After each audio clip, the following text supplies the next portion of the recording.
বলো D. D বলো।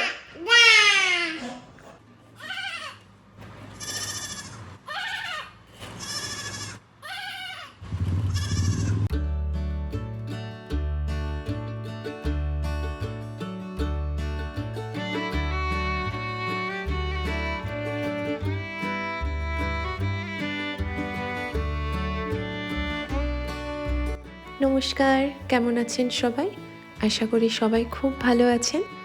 আজকে সকাল সকাল চলে এসেছি আমসত্ত্বের ক্ষীর বানাতে। এটা কিন্তু বাজারের কেনা আমসত্ত্ব নয়, আমার মায়ের হাতে বানানো আমসত্ত্ব। আমসত্ত্বটাকে আমি গ্রাইন্ডারে ভালো মতো পেস্ট করে নিয়েছি। এই শীতের সিজনে তো ভালো পাকা আম পাওয়া সম্ভব নয়, তাই যখনই আমের ক্ষীর খেতে ইচ্ছা হবে অবশ্যই আমসত্ত্বের ক্ষীর বানিয়ে নেবেন। এটাও কিন্তু আমের ক্ষীরের থেকে কোনো অংশে কম নয়। এদিকে আরেকজন বন্ধু পেয়েছে, তার সাথে কি আলাপচারিতা, শুনুন তাদের কথোপকথন।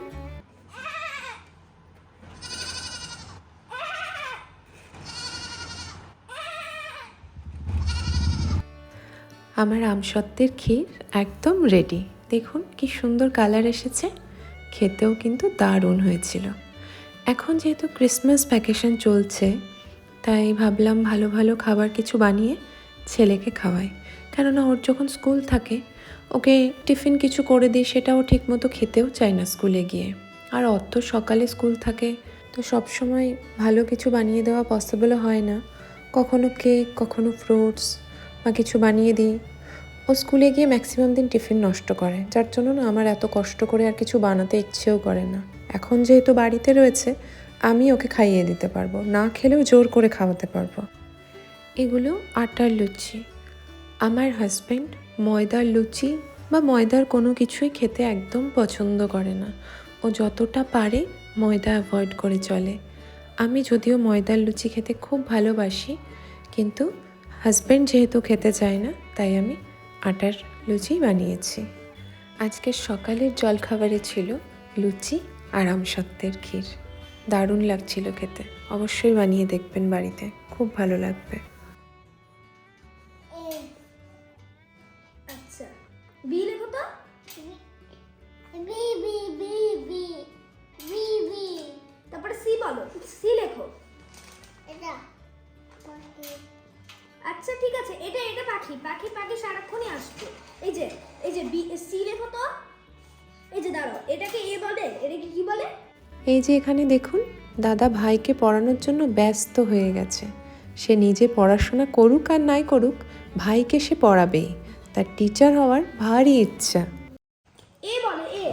এ বি বলো বি। বি বলো বি বি। সি বলো সি। সি। ডি বলো ডি। ডি বলো ডি। ডি বলো দা। দা। দেখলেন ভাই দাদার সাথে কেমন মজা করছে। ভাই এখন পুরো খেলার মুডে, তাই দাদার আর পড়ানো হলো না। এরপর চলে আসলাম দুপুরে রান্নাবান্না করতে। আজকে ছেলের আবদারে পনির রান্না করেছিলাম। ওর ভীষণ ইচ্ছে ছিল বাটার পনির খাবার।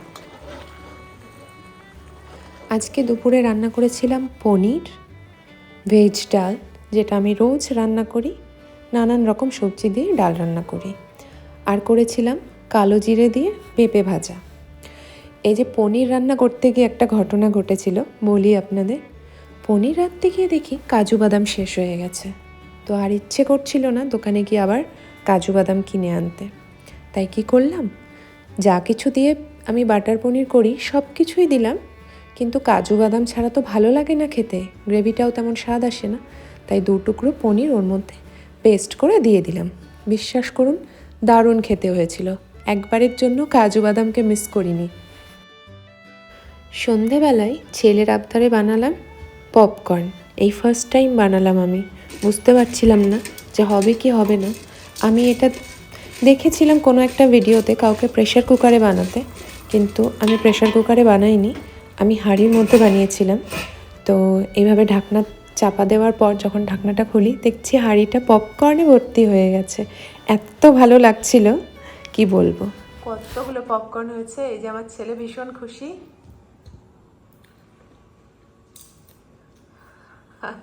কেমন হয়েছে খেতে?